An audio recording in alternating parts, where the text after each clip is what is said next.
Hello and नमस्कार दोस्तों, आप सभी का स्वागत है हमारे यूट्यूब चैनल में। दोस्तों, हमने जो मेंसुरेशन पढ़ रहे थे चैप्टर, उसमें हमने जो जनरली जो फॉर्मूले वगैरह होते हैं वो सारी चीज़ें हमने देख ली थी। इसके बाद जो हमें क्वेश्चन करने हैं वो देखो क्वेश्चन किस प्रकार से आता है। देखो क्वेश्चन हमें पहले कह रखा है कि किसी आयत की लंबाई में 20% की वृद्धि कर दी जाती है तथा ऊंचाई में 30% की कमी कर दी जाती है, तो बताओ उसके क्षेत्रफल पर क्या प्रभाव पड़ेगा। देखो दोस्तों, अगर मान लो आपको किसी की जो लंबाई है, यानी लंबाई पहले मान लो 100% थी और इसमें वृद्धि करके इन्होंने 20% वृद्धि कर दी तो 120 हो गई है। चौड़ाई की बात कर रहा है तो चौड़ाई मान लो पहले 100% थी, इसमें कमी की है 30% की, तो ये 70% रह गई।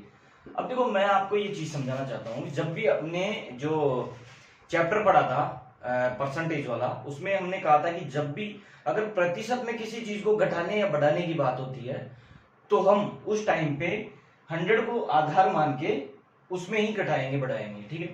तो उन्होंने कहा था कि जब क्या नाम से लंबाई में अगर 20% की वृद्धि कर रहा है, यानी 100 से 120 हो रहा है, और चौड़ाई में वो 100 से क्या कर रहा है 70, तो ये कह रहा है कि इसके जो क्षेत्रफल में कितना प्रतिशत है फर्क पड़ेगा। तो देखो, हम यहां मानते हैं, देखो ये लंबाई है और ये इसकी चौड़ाई है, ठीक है।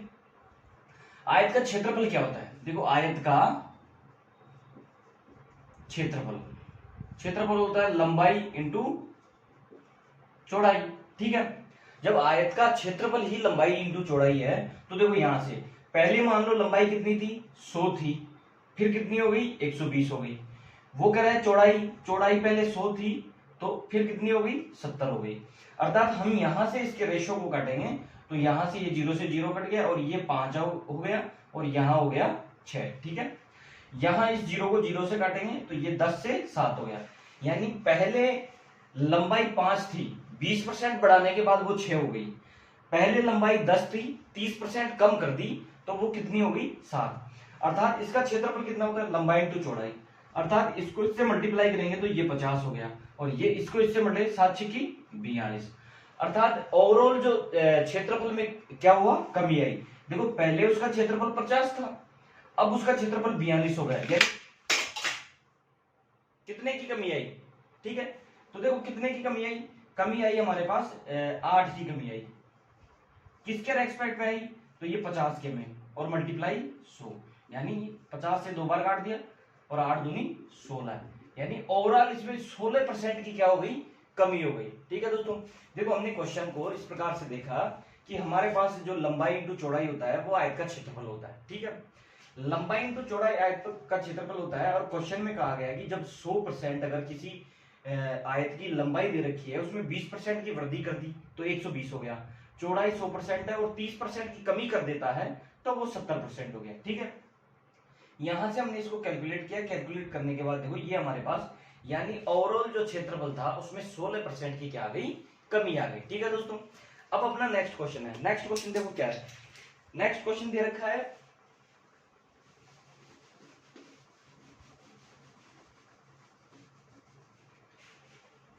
देखो नेक्स्ट क्वेश्चन क्या है, एक वर्ग की भुजा में 20% की वृद्धि की जाती है तो बताओ इसके नए क्षेत्रफल व पुराने क्षेत्रफल में क्या अनुपात होगा। देखो दोस्तों, इसमें क्या होता है कि जब ये कहना चाह रहा है कि वर्ग की बात करते हैं तो वर्ग का जो हमेशा हम वर्ग को ये मानते हैं कि वर्ग की जो चारों भुजाएं होती है वो हमेशा बराबर होती है, ठीक है। अब ये कह रहा है कि 20% वृद्धि कर रहा है, ये किसमें, वर्ग की भुजा में क्या कर रहा है 20% की वृद्धि कर रहा है। तो देखो, अगर 20% की एक भुजा में अगर 20% की वृद्धि कर रहा है तो चारों भुजाओं में ही होगा वो तो, ठीक है। और वर्ग का क्षेत्रफल कितना होता है, भुजा स्क्वायर। अर्थात वर्ग का क्षेत्रफल बराबर क्या होता है, भुजा स्क्वायर। अब वो क्या कहना चाह रहा है, भुजा स्क्वायर, अर्थात 2 बार आएगी, यानी 20% वो वृद्धि कर रहा है, यानी पहले 100 थी, यानी लंबाई इंटू चौड़ाई करें तो पहले 100 थी तो 120 कर दिया, फिर उसकी चौड़ाई में भी वो वृद्धि कर रहा है तो पहले 100 थी तो 120 कर दिया, ठीक है। अब देखो यहां से अगर काटेंगे तो ये भी 5 और ये भी 5 हो गया, ये 6 हो गया, ठीक है। इसको काटा तो ये 5 हो गया और ये 6 हो गया, मल्टीप्लाई किया 5 पंजे, देखो यहां से इसको मल्टीप्लाई करेंगे यानी 5 पंजे 25 और ये हो गया 6 6 36। अर्थात कितने की कमी वृद्धि हुई है? देखो ये हमेशा वृद्धि की बात कर रहा है, तो लंबाई इंटू चौड़ाई में वृद्धि हो रही है, इसके वृद्धि के लिए बोल रहा है। पहले वाले क्वेश्चन में उसने चौड़ाई में कमी कर दी थी, इसलिए ओवरऑल जो क्षेत्रफल आया था वो 16% की कमी आई थी। लेकिन अब देखो इसने क्या कहा है कि 20% की वृद्धि की है इसने, तो वृद्धि में देखो कितना आया, 25 से 36 गया, यानी 11% की वृद्धि हो गई इसमें। 11 यानी 11 की वृद्धि हुई, 25 से 36 पे गया तो 11 की वृद्धि हुई, किसके रेस्पेक्ट में? 25 के में, और मल्टीप्लाई 100, तो यहां से इसको काटा ये 4 बार, यानी ओवरऑल जो 44% की इसमें क्या हो गई, वृद्धि। यानी क्वेश्चन में दिया हुआ था कि किसी वर्ग की भुजा में अगर 20% की वृद्धि कर दी जाए तो उसके ओवरऑल क्षेत्रफल में क्या फर्क पड़ेगा, तो ओवरऑल जो क्षेत्रफल है उसका 44% इंक्रीज यानी बढ़ जाएगा। ठीक है दोस्तों, फिर हमारा नेक्स्ट क्वेश्चन है। ठीक है,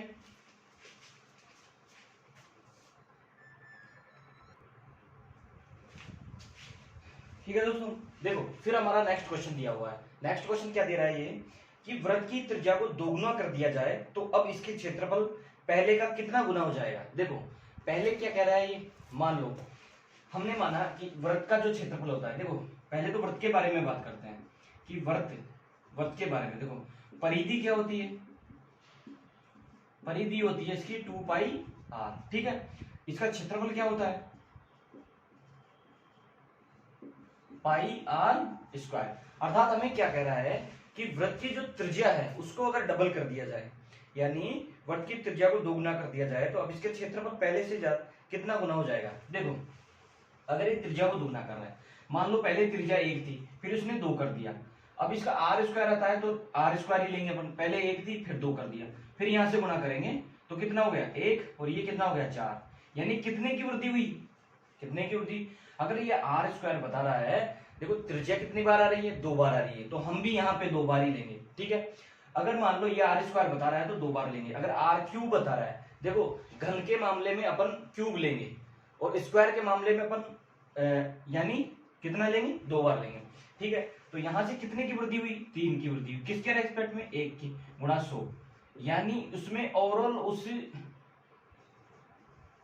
उसमें जो ओवरऑल वृद्धि हुई वो कितना हो गया, यानी ये कितना गुना हो गया, 4 गुना हो गया। ठीक है, 300% की वृद्धि हो गई।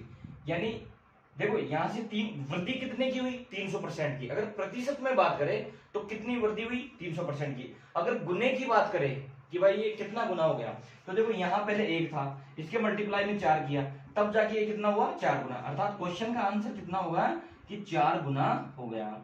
अगर प्रतिशत वृद्धि की बात करें तो 300% की वृद्धि हो गई, 100% बुझता, 300% की वृद्धि हो गई, यानी टोटल कितना हो गया 400।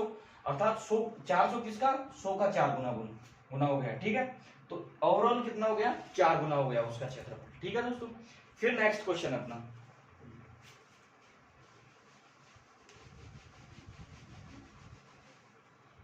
देखो क्वेश्चन देखो हमारा क्वेश्चन क्या कह रहा है कि एक आयत की लंबाई 15 मीटर है तथा चौड़ाई 8 मीटर है, तो बताओ इसके विकर्ण की माप क्या होगी। देखो दोस्तों हमने जब आयत पढ़ा था तो आयत में हमने क्या देखा था कि ये हमारे पास आयत की आकृति है, ये आयत की आकृति है। अर्थात इसकी लंबाई कितनी दे रखी है, लंबाई 15 मीटर दे रखी है, लंबाई ये हो गई 15 मीटर, और इसकी चौड़ाई कितनी दे रखी है, 8 मीटर। अर्थात इसकी चौड़ाई कितनी दे रखी है हमें, 8 मीटर। ठीक है, अब इसका क्षेत्रफल क्या होता है, पहले तो ये जानते हैं कि इसका क्षेत्रफल, आयत का क्षेत्रफल क्या होता है, यानी आयत का क्षेत्रफल बराबर लंबाई इंटू चौड़ाई। इसके परिमाप की बात करें, देखो सारी चीजें अगर एक बार में जब भी क्वेश्चन आएगा हमारे पास, क्वेश्चन के साथ में हम सारी चीजें, यानी जैसे आयत का क्वेश्चन आ गया तो आयत के साथ में हम उसके क्षेत्रफल की, उसके परिमाप की, उसके विकर्ण की, इन सभी की जो रिवाइज करते चलेंगे। तो देखो आयत का क्षेत्रफल आ गया लंबाई इंटू चौड़ाई, इसके परिमाप की बात करें तो इसका परिमाप आएगा 2 कोष्टक लंबाई प्लस चौड़ाई। ठीक है, और विकर्ण की बात करें, विकर्ण, तो विकर्ण का देखो मैंने आपको बताया था कि यहां से इस भुजा को इस कोण से मिलाने पर जो ये भुजा है ये कर्ण भुजा हो गई। अर्थात पाइथागोरस प्रमेय के अनुसार हमारे पास क्या आता है, देखो जैसे मान लो ए बी सी और ये डी हो गया। ठीक है, अब पाइथागोरस प्रमेय के अनुसार क्या होता है, देखो ये भुजा निकाले तो ये इसका विकर्ण हो गया, तो विकर्ण यानी कर्ण स्क्वायर, कर्ण का स्क्वायर बराबर आधार का स्क्वायर प्लस लंब का स्क्वायर, ठीक है। तो देखो, और कर्ण बराबर, यानी कर्ण का मतलब यहाँ ये भुजा क्या हो गई, इसके लिए विकर्ण हो गई।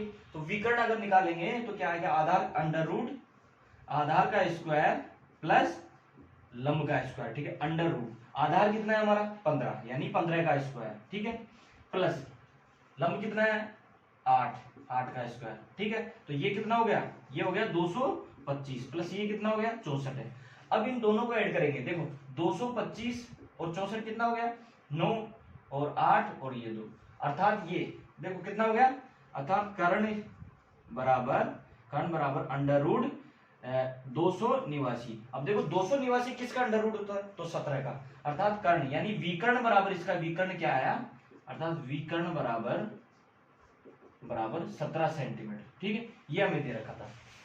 देखो एक बार वापस से क्वेश्चन को समझो। हमें क्वेश्चन में दिया हुआ था कि किसी आयत की जो लंबाई है वो 15 सेंटीमीटर है और उसकी चौड़ाई है 8 सेंटीमीटर है, ठीक है।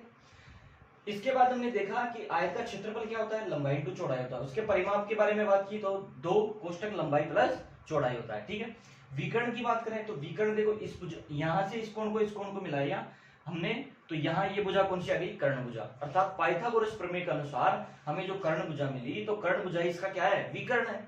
तो विकर्ण निकालेंगे तो क्या आएगा, कर्ण स्क्वायर बराबर आधार स्क्वायर प्लस लंब स्क्वायर, ठीक है। यहां से हमने कैलकुलेट किया, तो अर्थात कर्ण भुजा यानी विकर्ण ही हमारा कितना है 17 सेंटीमीटर, ठीक है दोस्तों। अब हमारा नेक्स्ट क्वेश्चन है, देखो नेक्स्ट क्वेश्चन क्या है,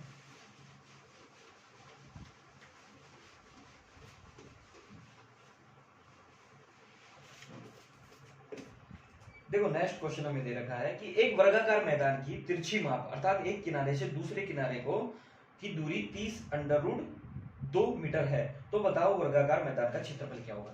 देखो दोस्तों, हमें ये क्या दे रखा है कि एक वर्गाकार मैदान है। देखो वर्ग हमारे पास ये ऐसी आकृति जिसकी चारों भुजाएं समान होती हैं और प्रत्येक कोण 90 डिग्री का होता है। चारों भुजाएं समान होती है, प्रत्येक कोण 90 डिग्री का तो होता है, उसी आकृति को अपन क्या कहते हैं, वर्ग कहते हैं। ये बोल रहे हैं कि इस भुजा को इस भुजा से मिलाने पर ये भुजा की जो लंबाई आई वो कितनी है, 30 अंडर रूट 2, ठीक है।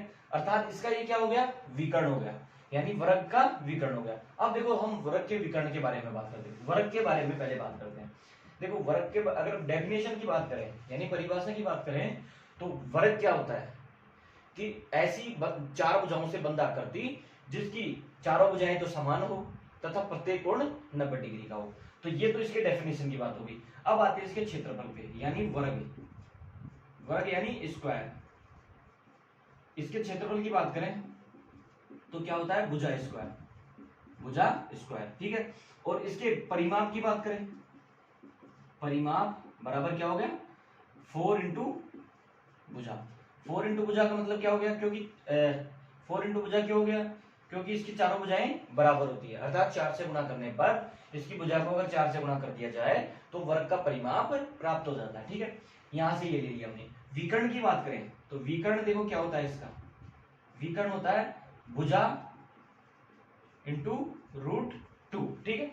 अब देखो हमें क्या विकर्ण दे रखा है तो इसको इससे कंपेयर करेंगे तो भुजा अंडर रूट 2 बराबर क्या दे रखा है हमें 30 अंडर रूट 2, अर्थात अंडर रूट 2 से अंडर रूट 2 कट गया, तो यानी भुजा बराबर क्या आ गई हमारे पास 30 आ गई, ठीक है। भुजा हमारे पास क्या आ गई 30 आ गई। और हम जानते हैं कि वर्ग का क्षेत्रफल क्या होता है, तो वर्ग का क्षेत्रफल होता है भुजा स्क्वायर, यानी क्षेत्रफल बराबर क्या हो गया, क्षेत्रफल बराबर क्या हो गया 30 गुणा 30, यानी कितना हो गया 900। अब देखो दोस्तों ये तो हम फॉर्मूले से निकाल रहे हैं कि भाई हमें पहले भुजा निकाली, भुजा के बाद में हमने वर्ग का क्षेत्रफल निकाला कि भुजा स्क्वायर होता है, ठीक है। लेकिन हमारे पास एक डायरेक्ट फॉर्मूला होता है कि जब भी वर्ग का क्षेत्र विकर्ण दे रखा हो, जब भी हमें वर्ग का विकर्ण दे रखा हो तो देखो इसका क्षेत्रफल निकालने का जो सूत्र है तो वो क्या है, विकर्ण का स्क्वायर, विकर्ण का होल स्क्वायर बटे 2, ठीक है। देखो विकर्ण की जगह विकर्ण रखो, कितना है 30 अंडर रूट 2 का होल स्क्वायर बटे 2, यानी 30 का अगर होल स्क्वायर करेंगे, 30 का स्क्वायर करेंगे कितना आ जाएगा 900 मल्टीप्लाई अंडर रूट 2 को अंडर रूट 2 से गुणा करेंगे तो सिर्फ 2 आ जाता है हमारे पास, तो ये 2 आ गया और नीचे 2 चल रहा है, 2 से 2 कट गया, अर्थात हमारे पास कितना आ गया 900 सेंटीमीटर स्क्वायर, ठीक है। देखो दोनों सेम ही आ गए, ठीक है। तो ये सूत्र भी हम जब हमें भुजा ना देकर अगर वर्ग का विकर्ण दे दे और उससे हमें वर्ग का क्षेत्रफल ज्ञात करना हो तो हम ये फॉर्मूले का यूज कर सकते हैं। ठीक है दोस्तों, आइए देखो नेक्स्ट क्वेश्चन क्या है हमारा।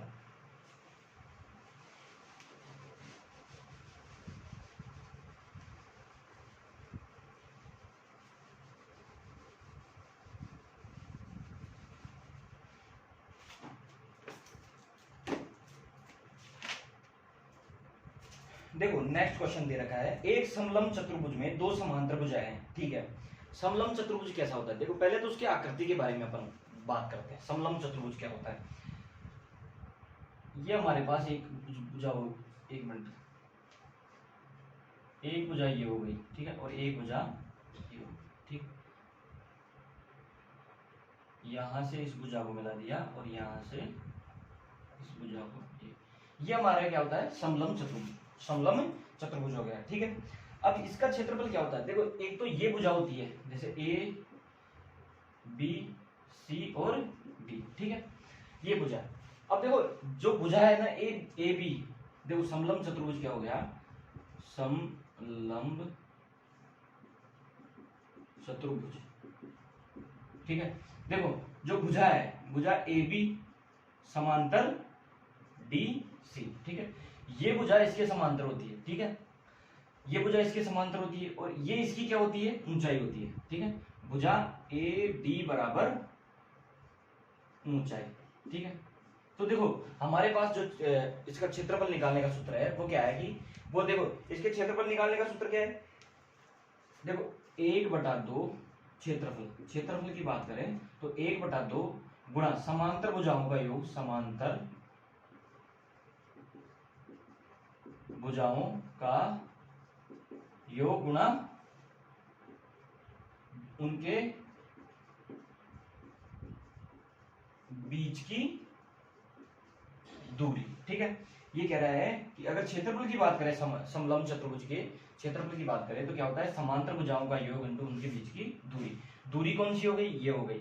समांतर भुजाएं कौन सी होगी, ए बी और डी सी आपस में समांतर भुजाएं। ठीक है, फिर ये कह रहा था कि देखो भुजाएं क्रमशः 10 सेंटीमीटर व 14 सेंटीमीटर है। देखो जब छोटी भुजा दे रखी है 10 सेंटीमीटर दे रखी है तो 10 सेंटीमीटर ये वाली भुजा होगी, और ये भुजा दे रखी है ये 14 सेंटीमीटर दे रखी है। ठीक है, 10 सेंटीमीटर और 14 सेंटीमीटर तथा समांतर भुजाओं के मध्य की दूरी, जो समांतर भुजा है उनके मध्य की दूरी कितनी दे रखी है, 3 सेंटीमीटर।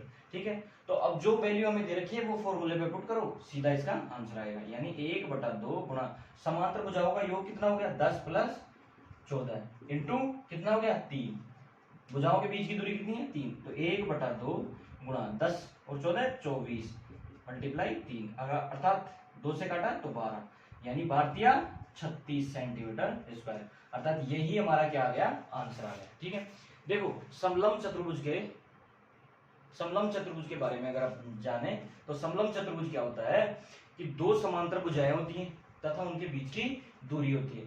जब ये भुजा ए बी भुजा डीसी के समांतर है तो यह है एक समलंब चतुर्भुज है। ठीक है, अब अगर देखो अगर हम ऐसे अगर इसका क्षेत्रफल नहीं निकाल सकते और अगर मान लो अपन ऐसे निकालना चाहें तो देखो यहां से अगर ये प्रॉपर लंब डाला जाए तो ये क्या हो गया, ये हो गया एक कर्ण। ठीक है, ये भुजा 10 सेंटीमीटर है तो यहां से यहां तक की भुजा कितनी होगी, 10 सेंटीमीटर, बाकी कितनी, ये 4 सेंटीमीटर बच गई। ठीक है दोस्तों, अगर ये 4 सेंटीमीटर बच गई तो ये कितना, अगर मान लो आपसे ये लंब डाल के इस त्रिभुज का क्षेत्रफल पूछ लिया जाए तो देखो ये 10 सेंटीमीटर है, ये टोटल 14 सेंटीमीटर थी, 14 में से अगर ये 10 यहाँ तक है तो ये 4 सेंटीमीटर हो गई, और इसकी ऊंचाई ये 3 सेंटीमीटर है, तो हमारे पास जो ट्रिपलेट आता है वो क्या आता है कि 3 4 5, तो ये भुजा कितनी हो गई, 5, अर्थात वो भुजा क्या है, कर्ण भुजा। और अगर मान लो त्रिभुज का क्षेत्रफल हमसे पूछ ले तो त्रिभुज के क्षेत्रफल में क्या करेंगे, 1/2 गुणा आधार गुणा ऊंचाई, आधार कितना है 4 गुणा 3, यानी 2 दिया 6 सेंटीमीटर स्क्वायर, अर्थात मैंने आपको इसमें जो त्रिभुज था उसका क्षेत्रफल निकाल के भी बता दिया है। ठीक है, फिर हमारे पास नेक्स्ट क्वेश्चन है,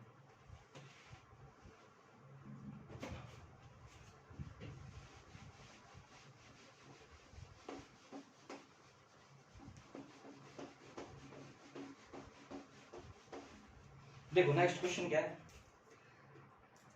चतुर्भुजाकार के क्षेत्र का विकर्ण 24 मीटर है और शेष सम्मुख शीर्ष से बनाए गए लंब 8 मीटर और 13 मीटर है। ठीक है, क्षेत्र का क्षेत्रफल कितना होगा? देखो हमें क्वेश्चन दे रखा है कि एक सम यानी उसकी चतुर्भुज के आकार की है। ठीक है, तो देखो हमें एक दे रखा है, आकृति दे रखी है, यह एक आकृति दे रखी है। ठीक, अर्थात इसका जो ये विकर्ण है ये हमें कितना दे रखा है? 24 सेंटीमीटर। ये कितना दे रखा है? अर्थात ये 24 सेंटीमीटर। और यहां से इसने एक ये लंब डाल रखा है और यहां से ये लंब डाल रखा है। और दोनों लंबों की जो लंबाई दे रखी है वो 8 मीटर और 13 मीटर दे रखी है। ये 8 मीटर है और ये 13 मीटर। ठीक है, ये 8 मीटर और 13 मीटर। अब इस आकृति का हमसे क्षेत्रफल पूछा है, तो चतुर्भुज का क्षेत्रफल क्या होता है? 1/2 विकर्ण गुणा विकर्ण पर डाले गए लंबों का योग। तो देखो ये 24 सेंटीमीटर दे रखा है, तो इसके क्षेत्रफल की बात करें तो क्षेत्रफल क्या होता है? 1/2 गुणा विकर्ण गुणा विकर्ण पर डाले गए लंबों का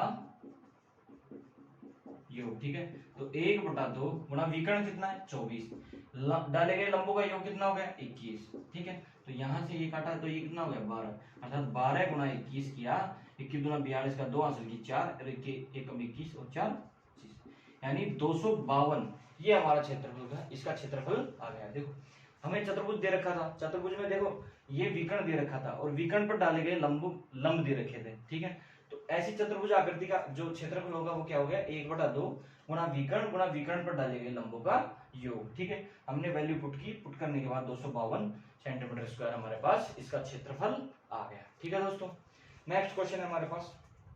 देखो नेक्स्ट क्वेश्चन क्या है?